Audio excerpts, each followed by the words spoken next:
Italian Revolution with some folks here who were there through it all. But first we'll take a moment to thank some of our sponsors that make this show possible. There's Nike, just do it. Apple, think different. BMW's the ultimate driving machine. M&M's, melts in your mouth, none in your hands. Bounty, the quicker picker-upper. The show, as you can see, we have a very special guest today, our very own Victor Emmanuel II, King of Italy. Yes, applause. So, King Victor, Your Majesty, what was this whole Italian unification thing? Well, I believe in order to be successful, our country needs to be working as one. But to do that, we can't have foreign influences standing in our way. We had Austria, northeast Italy, and Napoleon controlling the peninsula. This is where the unification comes in. Unification is a movement that will unite Italy into a single state, the resurrection of Italian ideas and values, the Risorgimento. So, what brought this on? Well, Napoleon had enslaved and renamed the peninsula, and Italy reverted back to its own independent state. And Austria took control of the northeast part of Italy and some of the middle states. The only Italian independent state was Sardinia, and we wanted to get rid of foreign influences. So how did you manage to do all this? I heard it took a lot of effort. This plan took a very long time to concoct, but knowing my pure genius, of course I was able to do it. Real effort on my part, if I must say. I just had to get somebody strong enough and stupid enough to do what I wanted. And I thought of my man Giuseppe. It was a pleasure to have you here, and thank you for all you've done for Italy.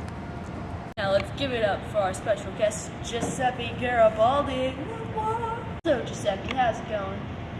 Pretty good. The revolution was a real lally cooler. That's what the kids are saying, right? The Italy finally being unified after a long, hard battle. It's hard to be unhappy with how everything went, but I could see a power struggle in the future. So, can you tell me how all this started? I don't know if I could tell you everything in the short amount of time we have together, but I'll try my best. The first step was to gather recruits. In 1848, I started military campaigns against Imperial Austria. By 1860, I had gained thousands of soldiers and took Sicily. Then I led them to Naples, which we also conquered. When I returned to the city, over to the king, they dedicated an anthem to me, you know. You want to hear it? No. So, how did that lead to the unification? Well, the more we conquered, the stronger we were in numbers, which made gaining territory easier. By the time we were done, almost all of Italy had been unified. When did you say Italy was completely unified then? I'd say 1861, the first parliament proclaimed Victor Emmanuel II King of Italy. The Risorgimento was a full success came 9 years later, after Venetia and Rome had been annexed. Can you see any other problems coming our way?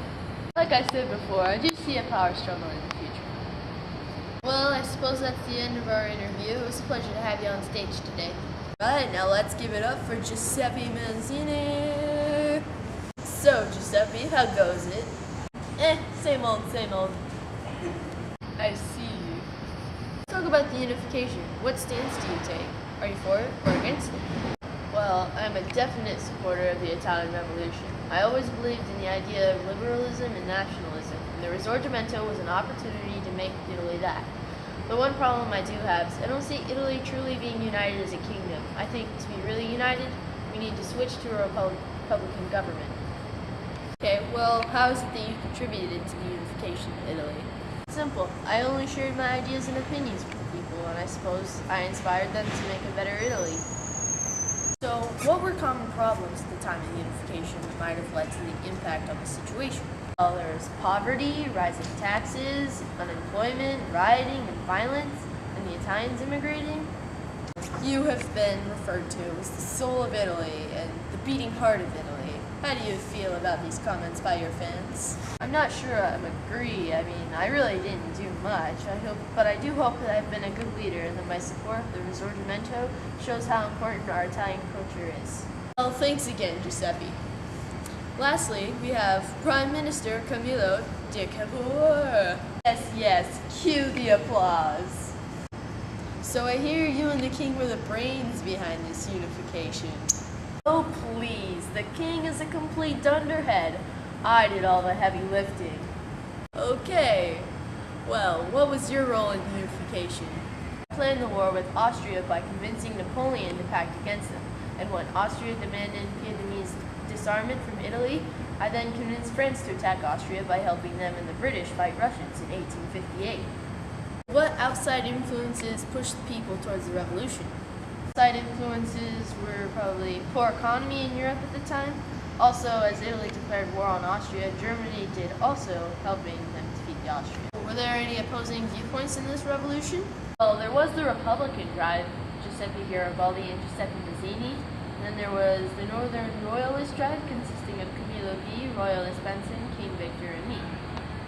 Thank you for being here. Oh, pleasure as always. We have one more special treat for the audience. Napoleon, why don't you come out here? Hey, my man, how's it going, John? You know, my name's not actually John, but I'm doing fine, thanks. Hey, so you're living the dream, man. Let's just get right to it, shall we? Yes, we shall indeed, John. What was your initial plan for Italy? Well, to be honest, I was hoping to conquer Italy and then possibly the entire world. I mean, I tried everything. I even tried to make my own cousin king of Italy, which failed, man. So did you intend to unify Italy? No, not really. I kind of had zero intentions of that. So what changed your mind? Nothing really. I just took place in the war and I worked hard and I guess it just kind of happened. My ideas were a huge consequence that led to the unification. Proud of what happened? Well, I'd probably be prouder if I succeeded in taking over the world. This was cool, I guess. Well, that's good. I'm very glad you could come to the show. Till next time. Until next time. Go through a short timeline of recent events. In 1815, Italy split up its Congress of Vienna. 1848, there was an uproar in Europe, and Giuseppe Mazzini and the other Republicans took over several states in Italy and stayed in the Republic.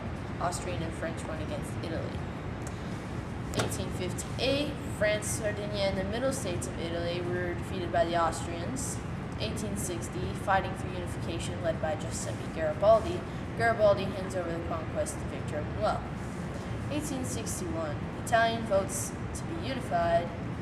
That's about it. Now let's look back through these past few years and remember our struggles and victories around the world.